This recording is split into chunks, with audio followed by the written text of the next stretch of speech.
Enchanté tout le monde, je suis super ravi de présenter ce webinaire sur la facturation électronique. À la base, hein, c'est un projet européen. Ça va être un projet même mondial hein, à terme. L'idée de cette réforme, c'est de lever toutes les contraintes qui sont réglementaires et techniques pour que les entreprises puissent échanger très facilement ces factures. Hein, c'est un gain économique puisque les entreprises sont beaucoup plus compétitives, puisqu'on pourra échanger plus facilement ces flux de facturation et ces contrôles des transactions. Mais ça a surtout des énormes économies qui ont été estimées sur l'Europe à 240 milliards d'euros sur 6 ans. Les avantages de cette facturation électronique, ça serait des délais de paiement plus courts, beaucoup moins d'erreurs, beaucoup moins de litiges, une diminution de tous ces coûts d'impression, d'affranchissement, de relance, etc. Et surtout un traitement totalement intégré au sein de l'Europe. Au niveau monde, il faut savoir qu'il y a des normes qui existent déjà. Et toute l'idée aujourd'hui de ces normes, en fait, c'est de converger vers cette norme mondiale et européenne nous concernant. Le souci, c'est qu'on va cibler principalement les TPE-PME, hein, qui représentent presque la totalité des entreprises européennes. Et évidemment, de proposer une réforme comme ça, il ne faut pas que ça leur coûte plus cher que le système qu'ils avaient avant. Donc en France, il y a 4 points, 4 objectifs de cette réforme. C'est renforcer cette compétitivité des entreprises en dématérialisant, en digitalisant leur processus d'achat et de vente.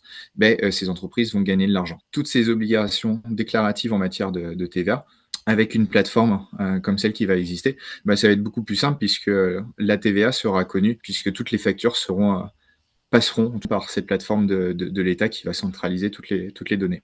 Évidemment, pour l'État, ça va aussi leur aider à récupérer la TVA plus rapidement et surtout avoir une idée de l'économie en temps réel sur le pays. Et évidemment, le dernier point, récupérer la TVA. Et cette facture électronique, c'est une facture qui est une facture émise, transmise et reçue sous forme dématérialisée.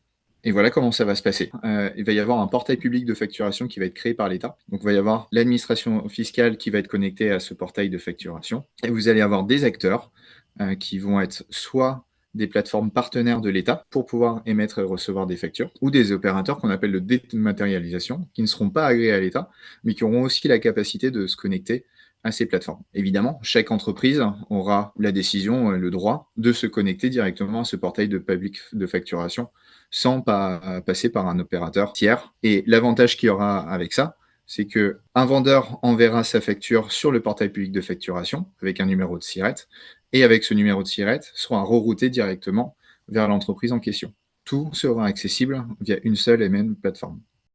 Et moi, j'ai identifié trois natures de processus en fait qui sont impactés par cette réforme. Le processus de facturation pour les factures en B2B qui sont éligibles à la TVA, un processus tout nouveau de reporting pour la facturation en B2B international et pour le B2C, et puis le processus qui sera impacté ultérieurement, qui sera le processus de paiement qui passera aussi par la plateforme. Alors, les objectifs, c'est quand même aussi une occasion de valoriser les salariés parce que pour être sûr que les données vont être en permanence fiables, justes, il va y avoir besoin de collaboration entre les métiers, les équipes et puis évidemment les recherches de data. Ça va permettre d'améliorer les relations commerciales. On va plus pouvoir se cacher derrière un processus de mise en paiement compliqué pour les donneurs d'ordre. La facture elle doit être créée, envoyée, reçue et conservée en format électronique et évidemment respecter les modalités imposées par la DGI. Donc les données sont structurées, normalisées et les mentions légales sont identiques à la facture papier. Et il y a 3 règles. Il faut pouvoir répondre de l'identité de l'émetteur. Donc il y aura une signature électronique associée. Il faut pouvoir garantir l'intégrité du contenu. La facture électronique ne peut pas être modifiée. Il faut assurer sa lisibilité par le destinataire. Le cycle de vie des factures entre le fournisseur et le client, dans un premier temps, va connaître le premier statut. Ça va être déposé. Ensuite, il y aura un statut mis à disposition, pris en charge, approuvé ou approuvé partiellement, et un statut pour le paiement transmis et encaissé. Il peut y avoir un renvoi et la facture peut être complétée, c'est les factures rectificatives. Ça peut être suspendu parce que il manque des choses. Ça peut être en litige. Et puis, au tout début, quand on dépose la facture, elle peut être rejetée parce qu'il y a une mention qui ne convient pas. Je reviens un petit peu sur les nouveaux acteurs. Le PPF, c'est le portail de facturation. Ce sera l'unique interface avec l'administration fiscale. Il y aura une interface possible avec les clients et les fournisseurs.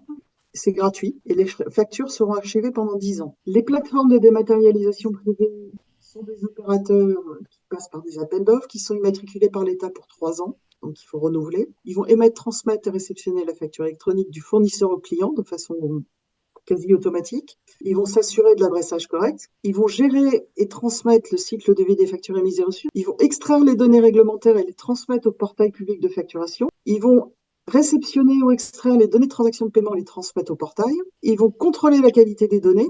Ils vont sécuriser ces données. Et enfin, ils vont assurer la transparence de l'information sur les traitements et les services réalisés. Et enfin, l'opérateur de dématérialisation, dans la plupart des cas, il va formater les factures au bon format. Ça va être soit les éditeurs des outils de facturation, soit les ERP, soit les plateformes de facturation. L'OD va intervenir dès la sortie du fournisseur, soit en créant la facture, soit en recevant une facture déjà créée. Il va la transmettre au PDP ou pas, puisqu'on peut s'adresser directement au portail de facturation. Les nouvelles mentions obligatoires, il va falloir absolument présenter sur la facture le numéro de SIRET du client et l'adresse de livraison si elle est différente de l'adresse de facturation, le code payé du client, le numéro du représentant fiscal du client, la date de la compte versée, la référence de facture antérieure s'il y a à en avoir, le type, la nature de l'opération, s'il y a l'option de la TVA sur les débits, elle doit apparaître sur la facture, les mentions d'autofacturation, d'autoliquidation aussi, et le numéro fiscal du vendeur. Ça, c'est un schéma théorique du fonctionnement d'une plateforme. Donc, on lui soumet la facture, elle transmet les factures, elle découpe, elle extrait, elle met en forme les datas, elle diffuse, elle archive, ou pas, puisque la plateforme, le portail public le fait. Et le client reçoit sur son portail cette facture et il procède au paiement. Alors, le e-reporting, en fait, va concerner tout ce qui n'est pas B2B, avec déclaration de TVA. Donc, il y a 5 flux qui ne sont pas impactés par cette obligation de facturation électronique. C'est les transactions B2B internationales, les acquisitions de services, les transactions B2C, là on a plutôt des tickets de caisse, les acquisitions intracommunautaires et les encaissements quand la TVA est exigible sur les factures et sur les ventes agrégées. Le e-reporting, on en parle très peu, mais ça va être un vrai sujet parce qu'il va falloir préparer ces flux et faire en sorte qu'ils sortent proprement et qu'ils arrivent régulièrement à l'État. Et alors l'entreprise, qu'est-ce qu'elle doit faire? Elle a pas mal de boulot. Elle doit s'assurer la marche à franchir pour ses process pour rentrer dans ce processus, s'assurer que ces données de facturation sont justes et ne vont pas provoquer de rejet dans les plateformes du client. Et le reste ne vous concerne pas directement.